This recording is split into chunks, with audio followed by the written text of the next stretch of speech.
నమస్తే. కరీంనగర్ జిల్లాలో ఉన్న టౌన్లో ఉన్న పట్టభద్రుల ఎమ్మెల్సీ సంబంధించిన ఎలక్షన్స్ రాబోతూ ఉన్నాయి. కాస్త ఎలక్షన్ల హడావిడిగా అనిపిస్తూ ఉంది. పట్టభద్రులు ఆలోచిస్తూ ఉన్నారు. సో పార్టీని చూసి ఓటేయాలా లేకపోతే అభ్యర్థి చూసి ఓటేయాలని ఆలోచిస్తూ ఉన్నారు. కొంత పైసా ప్రభావితం కూడా కనిపించే అవకాశం ఉంటుంది రాబోయే ఎలక్షన్లు అని చెప్పి కొంతమంది పట్టభద్రులు కూడా అంటూ ఉన్నారు. సో నాతో పాటు కరీంనగర్ జిల్లా ఓబీసీ అధ్యక్షుడు దూలం కళ్యాణ్ గారు నాతో పాటు ఉన్నారు. సో ఆయన సోషల్ మీడియాలో చాలా యాక్టివ్ ఉంటాడు. సో బీజేపీ పార్టీ అయినప్పటికీ కూడా చాలా కార్యక్రమాలు చేస్తూ ఉంటారు. ఎవరికి ఇబ్బంది వచ్చినా కానీ సో వాళ్ళని ఆదుకునే ప్రయత్నం ఆయన వేదికగా ఆయన చేసే ప్రయత్నం చేస్తూ ఉంటాడు. సో కాసేపు బీజేపీ పార్టీని పక్కకు పెడితే రాబోయే ఎమ్మెల్సీ ఎలక్షన్స్ ఎట్లా ఉండబోతా ఉన్నాయి, ఎవరు గెలిచే అవకాశం ఉంటుందో ఒకసారి డిస్కస్ చేసే ప్రయత్నం చేద్దాం. యా నమస్తే. జై శ్రీరామ్. నమస్కారం. యా ఎట్లా కొనసాగుతున్నాయి మీ స్వచ్ఛంద సేవా కార్యక్రమాలు? అంటే నేను చాలా చూస్తూ ఉంటాం, ఇది సోషల్ మీడియా వేదికగా మీ ఫేస్బుక్ ద్వారా ఎవరికి ఇబ్బంది అయినా కూడా చాలామందికి హెల్ప్ చేసే ప్రయత్నం చేస్తూ ఉంటారు. సో కంటిన్యూ చేస్తూ ఉన్నారా మీ సేవా కార్యక్రమాలు? నడుస్తూనే ఉంది అన్న, అది నడుస్తూనే ఉంది. ఓకే. సో ఎమ్మెల్సీ ఎలక్షన్స్ రాబోతా ఉన్నాయి అన్న. బీజేపీ కాంగ్రెస్ పార్టీ కనిపిస్తూ ఉంది. ఇండిపెండెంట్ అభ్యర్థులు కూడా పోటీలో ఉన్నారు. ఎవరు బలంగా తిరుగుతారో కాసేపు ఈ బీజేపీ పార్టీని పక్క పెట్టండి, బీజేపీ అని డైరెక్ట్ అనకండి. సో ఎవరు బలంగా తిరుగుతారో, ఎక్కువ ప్రచారం ఎవరు చేస్తూ ఉన్నారు? యాక్చువల్గా నన్ను అడిగితే నేను ఏం చెప్తాను, బీజేపీ తిరుగుతుంది. బీజేపీకి ప్రతి విలేజ్లో బూత్ అధ్యక్షులు ఉన్నారు, మండల అధ్యక్షులు ఉన్నారు, జిల్లా అధ్యక్షులు ఉన్నారు. కాబట్టి మాకు ఇబ్బంది ఉన్నది. ఏదన్నా సమాచారం చేరవేయాలంటే 1 అవర్లో చేరుతుంది. ఏది మన గ్రాడ్యుయేట్స్కి ఒక 1 అవర్లో ఏరిపోతుంది మాది. మిగతా ఇండిపెండెంట్ అయినా ఈ నరేందర్ రెడ్డి అయినా ఏది కాంగ్రెస్ అభ్యర్థి వాళ్ళది ఏ రకంగా చేరుతుంది అన్న, చేరదు. మా అంత ఫాస్ట్గా ఎవరు చేయరు సమాచారం. కానీ అసెంబ్లీ ఎలక్షన్స్, ఎంపీ ఎలక్షన్స్తో పోల్చుకుంటే అంత అడావిడి ఏం కనిపించలేదు. అంటే వెహికల్, కాన్వాయ్లు, పాటలు ఇదంతా అడావిడి ఉంటుంది, అంతా ఏం కనిపించట్లేదు. 4 జిల్లాలు అన్న, 4 జిల్లాలు, 40 అసెంబ్లీ సెగ్మెంట్స్, ఏ రకంగా ఉంటుంది అడావుడి? ఉండదు కదా, అంత అడావుడి ఉండదు. ఎంపీ ఎలక్షన్ అంత అడావుడి ఏమి ఉండదు. ఓకే. ఎవరు ఇప్పుడు కాంగ్రెస్ పార్టీ వర్సెస్ బీజేపీగా పోటీ ఉంటుందా? అవును, కాంగ్రెస్ అసలు పోటీ లేదు. కాంగ్రెస్ 3 ప్లేస్ 4th ప్లేస్లో ఉంటుంది. ఇండిపెండెంట్కు బీజేపీ ఉంటుంది. కాంగ్రెస్ పార్టీ ఇక్కడ అధికార పార్టీ కదా, అధికార పార్టీ అయితే ఎవరు వేయాలి ఓటు? అంటే అభ్యర్థిని వాళ్ళు ఎంచుకున్న అభ్యర్థి కరెక్ట్ లేడు. వాడు అంటే ఆయన నరేందర్ రెడ్డి గారు, ఆయన విద్యార్థుల రక్తం తాగుతాడే. ఆ రకంగా ఆయనకు డబ్బులు చూసి ఇచ్చిన టికెట్ తప్ప ఆయన ఎప్పుడు అది ప్రచారం చేసిండు? కాంగ్రెస్ పార్టీలో ఎప్పుడైనా ప్రచారం చేయగా చూసిరా? ఎప్పుడైనా కండువా కప్పుకున్నా? ఏది డబ్బులు ఉన్నారు కాబట్టి రేవంత్ రెడ్డి గారు ఇచ్చిన టికెట్ అంతే. ఆ రకంగా తప్ప ఆయన ఎప్పుడు కూడా పార్టీ కోసం పనిచేయలేదు. వాళ్ళ ఎంపీకి పనిచేయలేదు, ఎమ్మెల్యే కోసం పనిచేయలేదు. అసలు ఆయన పార్టీ కోసం కష్టపడంగా ఎవరు చూడలేదు. వాళ్ళ కార్యకర్తలు చెప్తారు ఈయనకి ఎందుకు ఇచ్చిండ్రా బాబు అని వాళ్ళే అనుకుంటారు విలేజ్లలో. సరే, నరేందర్ రెడ్డిని చూడకున్నా కానీ అధికార పార్టీ యంత్రాంగం వాళ్ళ చేతిలో ఉంటుంది, అధికారులు వాళ్ళ చేతిలో ఉంటారు. సో వాళ్ళు ఏమనుకుంటే అది చేసే అవకాశం, అంటే ఓటు వాళ్ళు ఏపీయకపోవచ్చులే కానీ సో వాళ్ళు తలుచుకుంటే ఎటో అటు గ్యాంబ్లింగ్ చేసి ఏదో చేసే అవకాశం ఉంటుంది. సో ఆ తరహాలో కనిపించట్లేదా? నార్మల్ జనం కాదన్న, డిగ్రీ చదువుకొని ఉన్నారు వాళ్ళు. వీళ్ళు చెప్తే ఇనే రకమా? అందరు డిగ్రీ చదువుకొని ఉన్నారు వాళ్ళు. సరే అన్న, అక్కడ ఓటు వేసేసి కాడికి ఆలోచిస్తారు కదా. మళ్ళీ యువత బీజేపీ వైపే మొగ్గు ఉంటుంది. ఎక్కడైనా 19 సంవత్సరాల నుండి 45 సంవత్సరాల వరకు దాదాపు 90% బీజేపీకే ఓటేస్తారు. మీకు నన్ను కాదు, ఒక 10 మందిలో 8 మంది చెప్తారు ఇదే విషయం. సో ఈ ఎన్నిక ద్వారా ఒకవేళ బీజేపీ అభ్యర్థి గెలిస్తే ఇక్కడ ఉన్న పట్టభద్రులకు ఏం మేలు జరిగే అవకాశం ఉంటుంది? ఆయన చెప్పింది కదా మీకు, ఆయన మొన్న ఒకటి రిలీజ్ చేసిండు. మేము ఏం చేస్తామో, ఆయన 2,50,000 సాలరీ వస్తాయి కదా, ప్రతి నెల ఒక స్కూల్కి ఇస్తా అని చెప్పిండు. ప్రతి నెల ఒక గవర్నమెంట్ స్కూల్కు నా వచ్చిన అది సాలరీ ప్రతి నెల ఒక స్కూల్కి ఇస్తా అని చెప్పిండు. అంతకన్నా గొప్ప ఎవరు ఉంటారు అన్న? ఇప్పుడు ఏ రాజకీయ నాయకుడు నోట్ల నుంచి వచ్చే మాటలు గవే లేదు. ఇక అందరు వేరు, అంజిరెడ్డి గారు వేరు. ఆయన ఇప్పుడు స్వచ్ఛంద సంస్థ పెట్టి చాలా మందికి హెల్ప్ చేసిండంట. ఇది మెదక్ సంగారెడ్డి, ఉమ్మడి సంగారెడ్డి, మెదక్ జిల్లాలో చాలా మందికి హెల్ప్ చేసిండని కూడా తెలుసు. ఇప్పుడు మొన్న జరిగిన ఎంపీ ఎలక్షన్లు ఏమో ఖచ్చితంగా 3వసారి కూడా కేంద్రంలో నరేంద్ర మోదీనే ఉండాలని చెప్పి ఉద్దేశంతో బీజేపీకి ఓటేసారు. ఆల్రెడీ మోడీ 3వసారి కూడా కూర్చున్నాడు. సో ఇప్పుడు ఆ మోదీకి ఏ ఎలక్షన్లకు సంబంధం లేదు కాబట్టి కూడా ఆ తరహాలో పట్టభద్రులు ఆలోచిస్తారు కదా.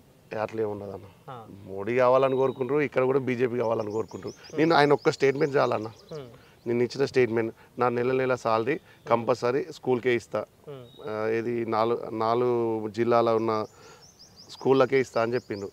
ప్రతి నెల వచ్చిన ఒక్కొక్క స్కూల్కి ఇచ్చేస్తా అని చెప్పిండు. 6 సంవత్సరాలు అన్న. 6 సంవత్సరాలు అంటే ఏంది, అది 12 దాదాపు ఎన్ని అయితే అన్న? 6 సంవత్సరాలు అంటే 70 స్కూళ్ళకి ఇస్తాను. సరిపోదా అన్న? ఈయనకు ఆల్ ఫోర్స్ విద్యా సంస్థలు ఉన్నాయి కదా, వెనకాల విద్యా సంస్థలు వెనకాల ఉన్నాయి. వాళ్ళ వాళ్ళ స్టూడెంట్స్ వేస్తారా అన్న వాళ్ళకెళ్ళి చదువుకున్న స్టూడెంట్స్ అన్న వేస్తారా అన్న వాళ్ళకెళ్ళి వాళ్ళ చదివే వాళ్ళ టీచర్స్ అన్న వేయరు వాళ్ళ అందరూ టార్చర్ పెడుతున్నట్టు అన్న మాకు తిరగండి వాళ్ళ స్టేటస్ పెట్టండి రోజు చెకింగ్ అంట మీరు స్టేటస్ పెడతలేరు ఒకవేళ స్టేటస్ పెట్టకుంటే వాళ్ళకి ఫోన్ వచ్చి మీరు ఎందుకు స్టేటస్ పెట్టలేదు నరేందర్ రెడ్డి గారిది అని ఫోన్లు అంట అంత ఇబ్బంది పెడుతుంది ఏ పైసలు ఇచ్చినా తీసుకుంటారు ఓటేస్తారన్న బీజేపీకి పైసలు ఇస్తే తీసుకుంటారు ఏముంది నేను సొంత కష్టపడి చంపయ్యలే కదా అందుకో తీసుకుంటారు ఓటేస్తారు వాళ్ళ డిగ్రీ స్టూడెంట్స్ అన్న వాళ్ళకి అన్నీ తెలుస్తాయి. ఓకే, ఎవరైనా ఇద్దరు బ్యాక్గ్రౌండ్ ఏంది, నరేందర్ రెడ్డి బ్యాక్గ్రౌండ్ ఏంది, అంజిరెడ్డి బ్యాక్గ్రౌండ్ ఏంది, అంటే ఇప్పుడు ఈ ప్రాంతానికి పరిచయమైనా ఇద్దరు నాయకులు? అన్న అంజిరెడ్డి అన్న బ్యాక్గ్రౌండ్ అయితే నాకు అంత ఐడియా లేదన్న. నరేందర్ రెడ్డి అంటే స్కూల్స్ అంటే వీళ్ళకి ఉద్యమాలకు వీళ్ళకి ఏమైనా సంబంధం ఉందా? అంటే గతంలో పట్టభద్రుల గురించి కానీ లేకపోతే టీచర్స్ గురించి కానీ లేకపోతే ఈ ప్రాంత ప్రజల కోసం ఇబ్బంది పడతారు. నరేందర్ రెడ్డికి అయితే ఏది లేదు, నరేందర్ రెడ్డికి అసలు సంబంధమే లేదు. అంజిరెడ్డి అంటే సేవా కార్యక్రమాలు చేసిండ్రు, నరేందర్ రెడ్డికి అయితే అసలు సంబంధమే లేదు. ఆయన ఒక సేవా కార్యక్రమం చేయలేదు, ఒక పేద విద్యార్థిని చదివించలేదు. అది ఆయన దగ్గరికి పోతే ఒకవేళ ఇది హాల్ టికెట్ రాలేదు ఆయన దగ్గరికి పోతే ఆయన ఫోన్ నెంబర్ ఇవ్వరు, ఆయన ఎక్కడ ఉంటారో తెలియదు. వాళ్ళ పేరెంట్స్ వాళ్ళు ఏడ్చుకుంటా బయటకు వచ్చిందంట. ఒకసారి హాల్ టికెట్ అంటే ఒక 5,000 ఫీజు తక్కువ వేయకుంటే ఫీజు కట్టలేదంట. అంటే ఒకసారి ఉండకపోవచ్చు కదా డబ్బులు, విద్యార్థి తల్లిదండ్రులకు ఒక్కొక్కసారి లేట్గా ఇచ్చినా అట్లా ఉండదంట. కరెక్ట్ 3 మంత్స్కి ఒకసారి వాళ్ళ 3 టర్మ్స్ పెడతారంట. ఆ 3 మంత్స్ డేట్ అయ్యగానే డబ్బులు కావాలని మొత్తం ఫోర్స్ ఆ పిల్లలను ఫోర్స్ చేసుడే, వాళ్ళ తల్లిదండ్రులకు అది ఫోన్స్ వస్తాయి. ఆ రకంగా అంటే చాలా ఇబ్బందులు పెడతారు. ఇప్పుడు మీరు అంటున్న దాన్ని బట్టి కాంగ్రెస్ పార్టీ పోటీలో లేదంటున్నారు. 100% కాంగ్రెస్ పార్టీకి ఓటేయరు, కాంగ్రెస్ పార్టీకి ఓటేయరు. ఇక్కడ కాదు ఎక్కడ కూడా ఓటేయరు. నరేందర్ రెడ్డికి అయితే ఆయన దగ్గర ఓటేయరు.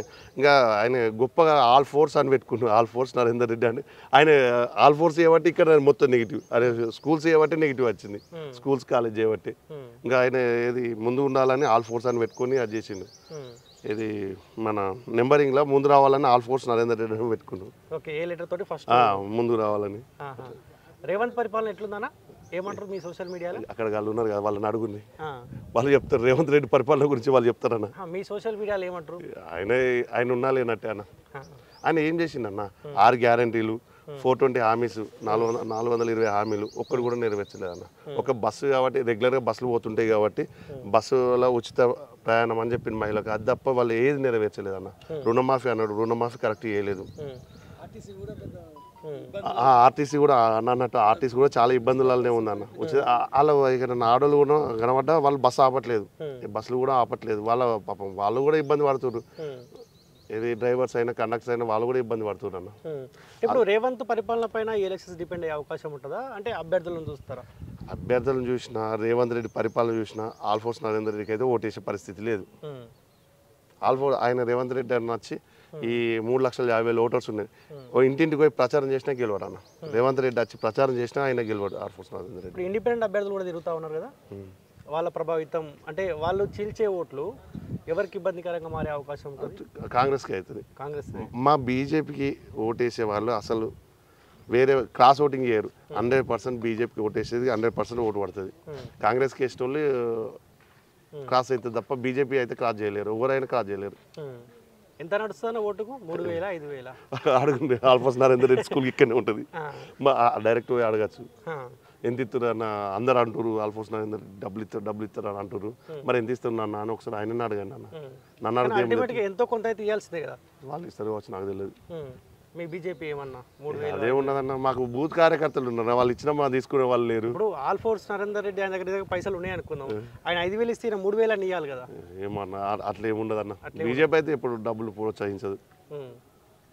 కానీ డబ్బులు ఇవ్వకుండా ఓటేసే అవకాశం ఉందా? 100% ఉంటుంది. ఇప్పుడు మేమేమన్నా మేమే ఇస్తాం. ఓకే, సో ఖచ్చితంగా బీజేపీ గెలుస్తారు. 100% బీజేపీ గెలుస్తా, అంజిరెడ్డి భారీ మెజార్టీతో గెలుస్తున్నాం. సో ఈ ఎన్నికతోటి కాంగ్రెస్ పార్టీకి ఏమన్నా ఎఫెక్ట్ అయ్యే అవకాశం ఉందంటే? ఒకవేళ నెక్స్ట్ వచ్చేది బీజేపీ ప్రభుత్వం అనేది తెలుస్తుంది వాళ్ళకి, సెమీఫైనల్ లెక్క మాకు. కానీ మొన్న మీకు అవకాశం ఇస్తాంటే మీరే వద్దనుకున్నారు కదా, ఎందుకు కేంద్రంలో కావాలి, అసెంబ్లీ ఎలక్షన్లో మాకు అవసరం ఎందుకు లేదన్న. అందరు కష్టపడ్డారు కానీ, అందరు కష్టపడ్డారు కానీ ఒక 20 సీట్ల దాకా సెకండ్ ప్లేస్లో దగ్గర 3 నుండి 10,000 ఓట్ల లోపు ఓడిపోయినన్న. 20 సీట్లు కార్యకర్తలు కష్టపడరు, వాళ్ళు కష్టపడలే అన్న. అంటే మీ నాయకులు చేయబట్టికి అరే అధికారంలోకి రావాల్సిన బీజేపీ మాకు వద్దులే, మాకు సెంట్రల్లో ఉంటుంది సరిపోయి అన్న ఆలోచనలు అన్న. అధికారం ఇస్తా అంటే ఎవరన్నా అద్దని నాయకులు ఉంటారా అన్న? అధికారం ఇస్తే ఎవరన్నా నాయకులు వద్దంటారా? ఆ. అది ఫేక్ అన్నది. సరే కాసేపు బీజేపీ కాండువ పక్కకు పెట్టన్న. బీజేపీ మొన్న అధికారంలోకి ఎందుకు రాలేదన్న అసెంబ్లీ ఎలక్షన్లో? అసెంబ్లీ వాళ్ళు ప్రజలు మార్పు కోరుకురు కానీ వచ్చేసి వాళ్ళు కాంగ్రెస్కు ఓటేసారు. నెక్స్ట్ టైం ఇక వాళ్ళ పరిపాలన చూసి కానీ నెక్స్ట్ టైం అయితే 100% వస్తారు. మార్పులో ఆప్షన్ కాంగ్రెస్ అయినప్పుడు బీజేపీ కూడా అయింది కదా అన్నాడు. కరెక్టే కానీ వాళ్ళు అంటే జనరల్గా చెప్తాను, మా ఉమ్మడి కర్నూలు జిల్లా గురించి చెప్తా. విజయరామరావు ఉన్నాడు, 3 సార్లు ఓడిపోయిండు, ఆయన గెలిచిండు. ఆదిశీన్ అన్న ఉన్నాడు, 5 సార్లు ఓడిపోయిండు, ఆ సింపతుడు గెలిచిండు. మన లక్ష్మణ్, వడ్లూరు లక్ష్మణ్, ఆయన 3-4 సార్లు ఓడిపోయిండు. ఆ సింపతి ఒకటి పనిచేసింది, వాళ్ళకి ఆ సింపతి పనిచేసింది. వీళ్ళ మీద టీఆర్ఎస్ మీద వ్యతిరేకత, అవి ఏబట్టి వాళ్ళు గెలిచిరన్న. టీఆర్ఎస్ పార్టీ పైన వ్యతిరేకత ఆప్షన్ కాంగ్రెస్ పార్టీ అభ్యర్థులు కాదు, కాంగ్రెస్ పార్టీ అభ్యర్థులు. ఎందుకంటే ఒక్కొక్కరు 3-4 సార్లు ఓడిపోయి ఉన్నారన్న. వాళ్ళు ఎట్లా అంటే విజయరామరావు ఆయన 3-4 సార్లు ఓడిపోయింది, ఆదిశీన్ 5 సార్లు ఓడిపోయినా. ఎంత సంజయ్ అన్న కూడా ఓడిపోయింది కదా మరి, ఎమ్మెల్యేగా పోటీ చేసి ఎంపీ గెలిచింది కదా అంటే ఎమ్మెల్యే ఎంత అన్న 1500 ఓట్లతోటి 1500 ఓట్లతోటి ఓడిపోయిండు. కాంగ్రెస్ పార్టీ వాళ్ళు అక్కడ అన్న ఇక్కడ మైనార్టీ ఓట్లు 50,000 ఉంటాయి అన్న. వన్ సైడ్ మాకు ఓట్లు పడాయి, అదొకటి మాకు మైనస్ అన్న. ఈసారి గెలుతాంలే అన్న, అంత ఇబ్బంది ఏం పడకుండా. Okay right, anyway thank you so much అన్న. సో మీరు చేసే కార్యక్రమాలు ఇంకా ముందుకు తీసుకెళ్ళాలి. పార్టీ పక్షాన్ని చేస్తారా లేకపోతే ఇండిపెండెంట్గా చేస్తారా, కానీ సేవా కార్యక్రమాలు ఇలానే చేస్తూ ఉండాలి. ఎవరికి ఆపద వచ్చినా కానీ మీరు అండగా ఉండాలని మనస్ఫూర్తిగా కోరుకుంటున్నాను. Thank you so much. ధన్యవాదాలు. రైట్.